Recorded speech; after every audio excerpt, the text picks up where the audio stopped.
Was the Manhattan Project a fluke? So the Manhattan Project, which during World War II developed the atomic bomb, it developed the first nuclear reactors, it actually developed the first technologies to enrich uranium and produce large amounts of uranium necessary for atomic bombs. It also discovered plutonium.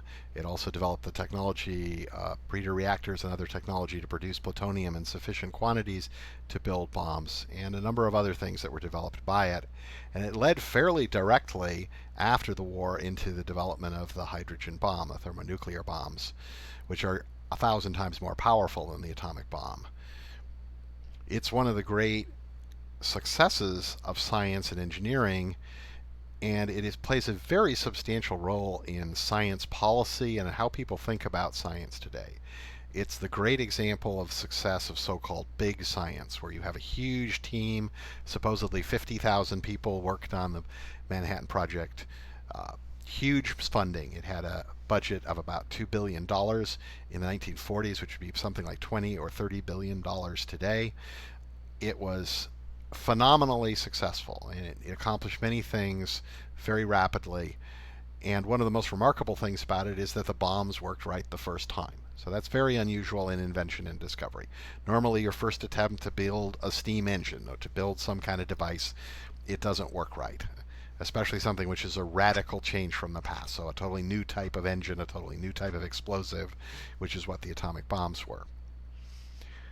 So instead, in fact, the first bomb that was built, according to the official story of the Manhattan Project, which was the Trinity gadget device, which was a plutonium bomb, an implosion bomb, blew up and worked right the first time.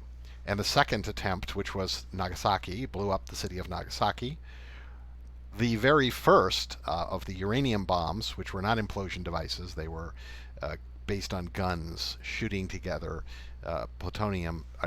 uranium components. This one also worked. That's what blew up Hiroshima at the end of World War II.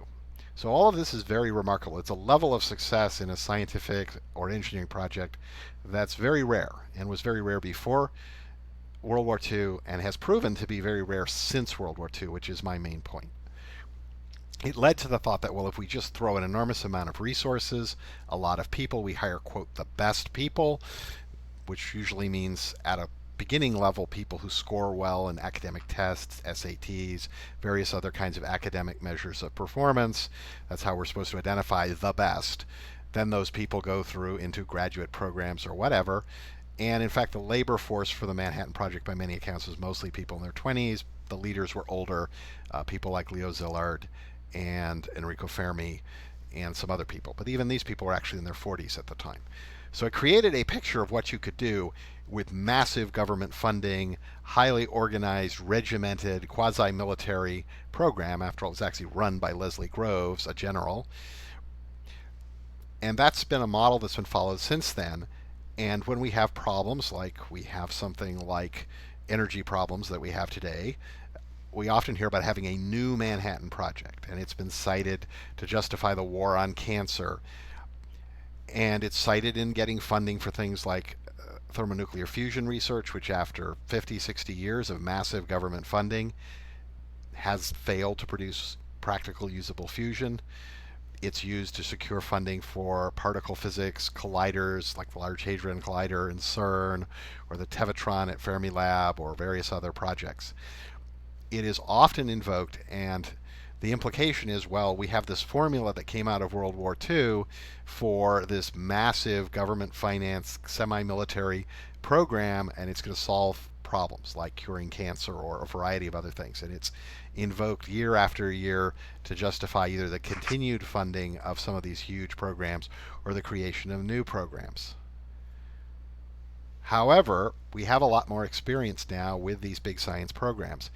It is almost impossible to find ones prior to World War II. There are some bigger programs like certain large telescopes that were built, and there's the example of Rudolf II's sort of alchemical, magical, scientific research in Prague in the about 1600s. So this is what financed the discovery of Kepler's laws of planetary motion. It financed Tycho Brahe and Kepler, and It was a sort of public policy disaster. It bankrupted the Holy Roman Empire. It produced Kepler's laws of motion, but actually the Holy Roman Empire was invaded by the Turks because the money that was being used to pay off the Turks was used to finance this sort of research program.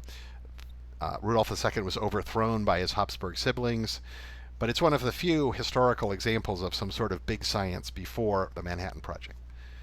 The Manhattan Project is the exemplar, the example used over and over again, explicitly and implicitly, in public policy about science today.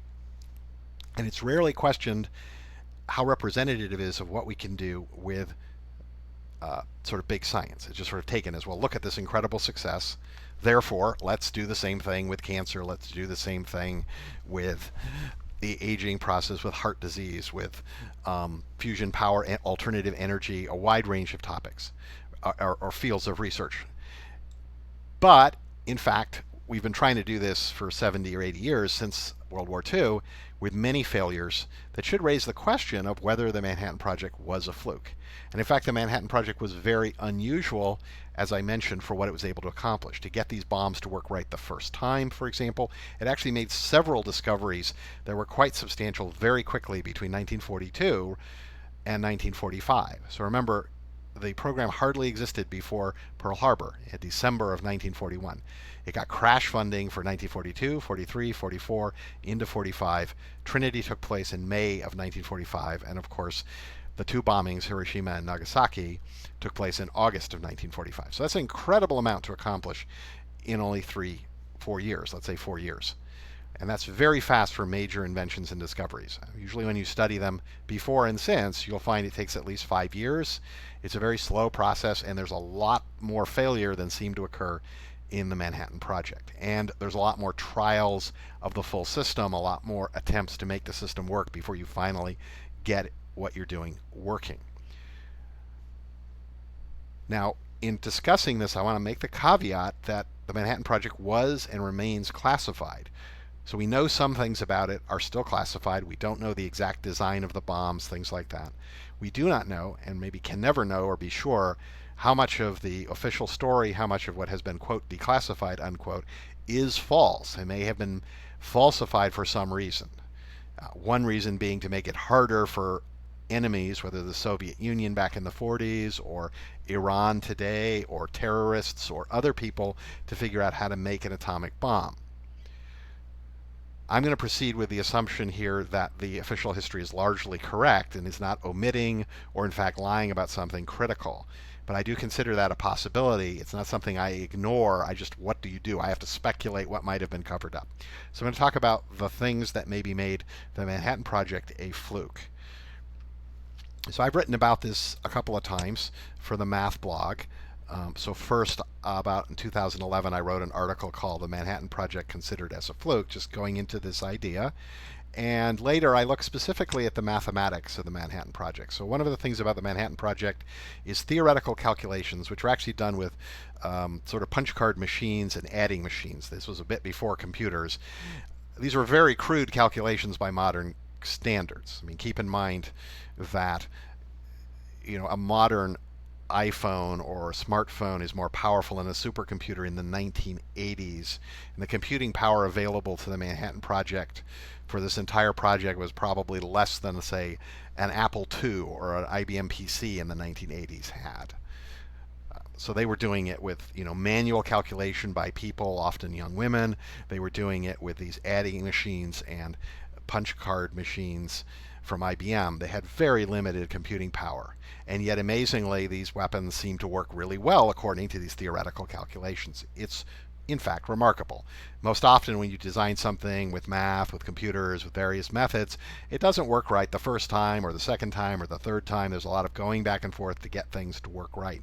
But that either happened very quickly or didn't happen at all with the Manhattan Project. Why might that be?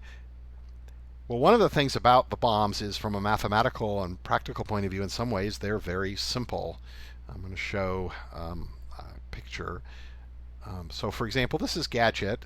Well, this is supposed to be Gadget. This is from a color film that was supposedly taken of the Trinity test, and I don't know exactly what to make of that thing. You can't really make out people's faces, but this is supposed to be Gadget. and this is Fat Man, which is a very similar design. And internally, these things are basically spheres. Basically, you pack explosives around the outer shell of the device and implode the plutonium core. At least that's the official explanation for how the bombs work. So mathematically, they're actually very simple structures. They have a lot of symmetry, so you can basically calculate along one axis or one ray from the center what would happen. And that's why, with such limited computing power, this very simple design, they probably were able to achieve a very good model. Most engines, many things that we design and build are much more complicated. The math is much more involved, and they're not nearly as simple. The little boy device is basically a gun where you shoot a projectile into a fixed target, and the projectile is made of uranium, and the fixed target is made of uranium. And again, it's very simple. It's just a cylindrically symmetric system, and you're mostly concerned with what happens when you move along this central axis of the device. Now, I'm not making light of the accomplishment of getting this thing to work, but nonetheless, compared to a lot of problems, and a good example is biology, which is super complicated compared to this. I mean, cancer, how the heart attacks happen, how the blood coagulation system works, for example, are orders of magnitude more complex than this. And their computers at the time, the punch card machines, adding machines, could never have figured out what was going on. In fact, we have great difficulty doing that today with these much more complex biological systems. So despite the great accomplishment, in some respects, the atomic bomb was unusually easy. And in fact, it was probably easier than a lot of things like steam engines, which are more complex and which required a controlled release of energy. Nuclear fusion for power requires a controlled release of energy. You have to get a lot of energy out of it, but you also can't blow up. And so that makes it more technically challenging than building a bomb in many cases. Another thing that was done is, although they didn't apparently, they claim they never did full system tests prior to Trinity, what they could do is build a critical mass by hand, actually manually build it and see what would happen, and then pull it apart before it blew up. And 2 people that we know of were killed in those tests. And again, this made it, in fact, easier to figure out than is typical. Normally, you have to do a full system test for a system to figure out how, say, a steam engine works or how a rocket works or things like that. But again, in this particular case, they could do this partial test and get very good data about the nuclear reactions short of blowing up the bomb. We also need to consider the kind of social, psychological context of building the atomic bomb. So this was a war for survival. This is Nazi Germany. Most of these researchers are Jewish. They believe that Nazi Germany is going to kill them and their families if they fail. That's a level of motivation no other research program has ever duplicated. And remember, they're not being threatened. This is not Stalin saying, you build me a bomb or I shoot you, although that worked for Stalin. This is the United States, which has welcomed these refugees and says, look, you build a bomb for us, it's good for us, and it'll save you from, Hitler, from the Nazis, from the Holocaust. So the level of motivation and focus that was achieved by this kind of environment, one could argue, is very atypical of what you can actually achieve in normal big science projects, which get torn up, as I'll discuss a bit, with politics and egos and other factors, because, of course, the trying motivations in most of them is getting a Nobel Prize or something like that, not personal survival, like you're going to be slaughtered if you fail. So again, there's a lot of reason to see the Manhattan Project not as an exemplar, but as a fluke, an unusual situation where, for various reasons, some of them pure luck, it was relatively easy to build these things once uranium was 235 was identified, once we knew that there was this unstable isotope or more unstable isotope of uranium, which was apparently the key step leading to the Manhattan Project, as well as the mathematics was relatively easy and other factors were involved. Now, physics itself has had a lot of disappointing results with attempts to continue and sort of copy the Manhattan Project. Most people today realize that we've invested many, many billions of dollars in nuclear fusion, primarily in 2 technologies now, tokamaks and inertial confinement fusion, which is lasers that shoot into a small target and compress it. And those, we've spent billions. The National Ignition Facility at Lawrence Livermore is huge. It's $1 billion project, but they've never produced anything like practical thermonuclear fusion. A lot of the results in both theoretical and experimental particle physics since the 1970s have been kind of disappointing. We don't see this remarkable rate of progress that physics seemed to have in the 20s, 30s, 40s into the early 1950s.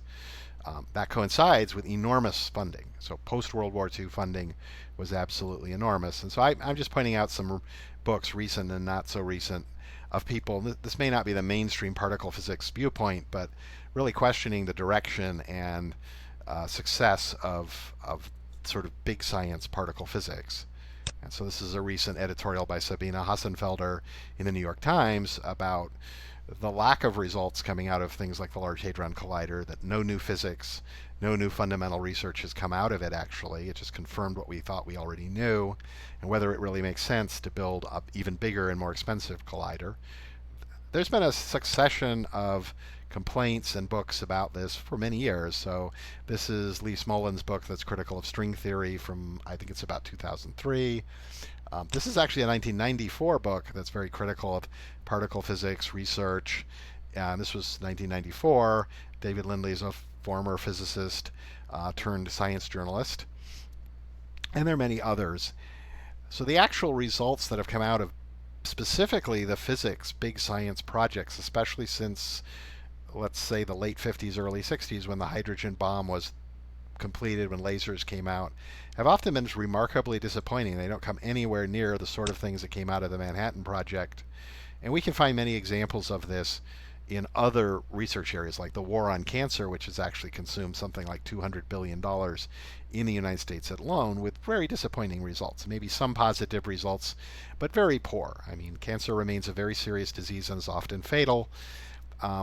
Chemotherapy is a very small benefit if you believe the studies, except for a few very rare kinds of cancer. They're liquid cancers like blood cancers, lymphatic cancers, that afflict a tiny percentage of the population. Most people die from solid tumors, solid cancers like skin cancer, pancreatic cancer, lung cancer, etc. And in those areas, the progress has been extremely disappointing despite this enormous investment of money, manpower, etc., far beyond what the Manhattan Project expended.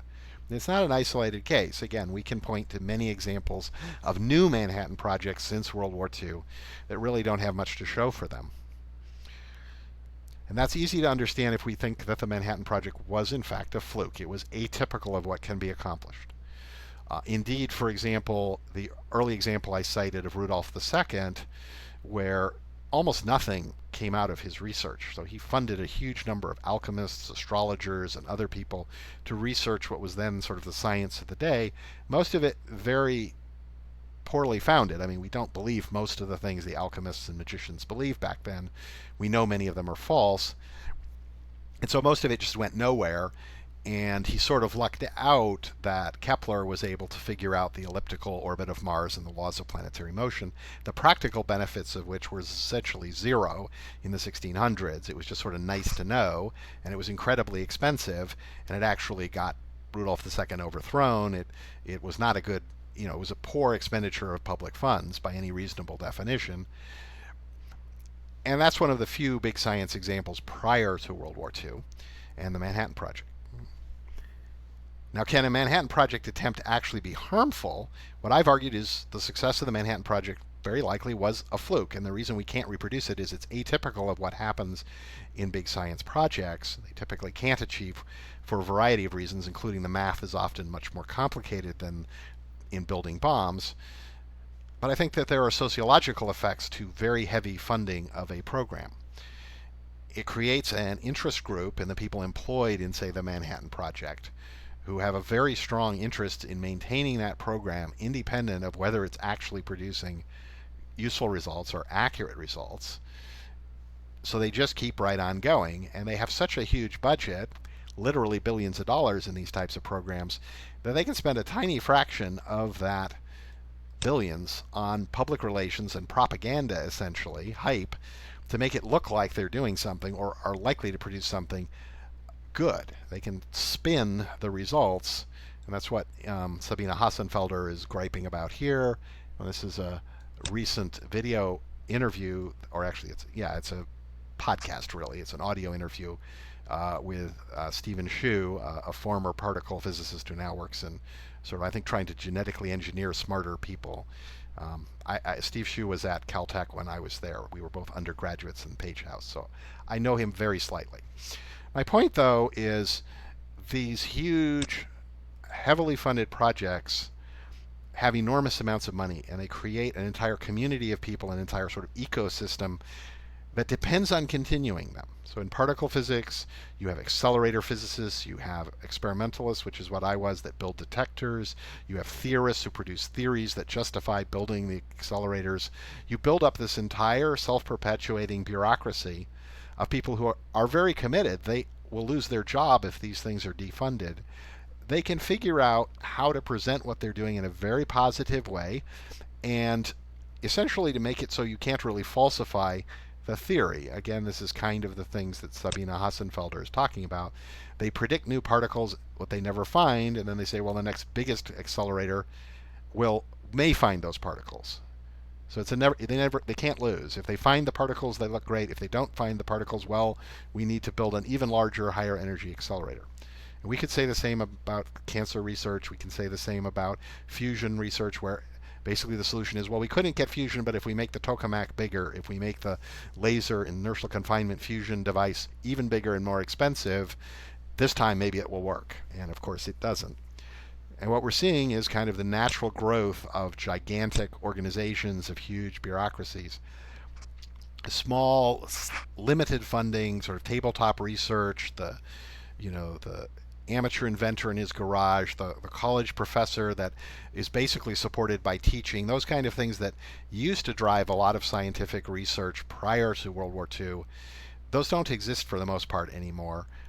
The wealthy amateur that just uses his trust fund or whatever to fund the research, again, that type of research, which does not necessarily have this enormous level of institutional commitment behind it, has mostly disappeared. And that research may have had certain problems, but it tends to be more flexible just because it's smaller, it's just a few people. If you're experimenting in your garage and you build something, you say, look, this just doesn't work, I need to try a totally different idea. You're not putting thousands of people out of work, or even tens of thousands in the case of the nuclear weapons programs. Literally put out of work if someone says, for example, in particle physics, accelerators are not the way to go, right? As soon as you say, don't build the Future Circular Collider, or don't build the Large Hadron Collider, or don't upgrade it, that's just not going anywhere, you've thrown thousands, tens of thousands of people out of work. And yeah, you may go off and build some other gizmo that actually turns out to give you new physics or a major technological advance, but a lot of people don't benefit from that. And so big science creates very heavy inertia in favor of a particular approach, a particular type of engineering, particular types of experiments, particular types of equipment like microscopes, or particular types of laboratory experiments in molecular biology. Everybody knows how to do this experiment. Everybody knows how to do PCR in molecular biology. So these things are very heavily overused, and they're very difficult to stop using, because suppose you say, well, we've gotten what we can out of that. There go the jobs of thousands of people. Thousands and thousands of people are obsolete as soon as you drop a particular technique, a particular theoretical approach. That creates enormous incentive to just keep going, regardless of what the actual results, no matter how disappointing at some fundamental level they really are, even though you're not curing cancer or you're not really finding new physics, which has been a big problem for particle physics since the 1970s. It doesn't matter. There's just this enormous inertia. And these communities are like the Manhattan Project, off in their own little world. They have their own laboratory, their own, planet, basically. Everybody's talking to other people who drink the Kool-Aid, other people who believe in what they've been taught. So the result is big science can actually become extremely stagnant. And my estimation is that's happened in many fields now. All of it, to some extent, is built on this belief that the Manhattan Project constituted a reproducible model for how we could do research much better than it had been done before World War II, when big science and things like the Manhattan Project were extremely rare. So was the Manhattan Project a fluke? In my opinion, it probably was a fluke. This video was done on Saturday, June 29th, 2019.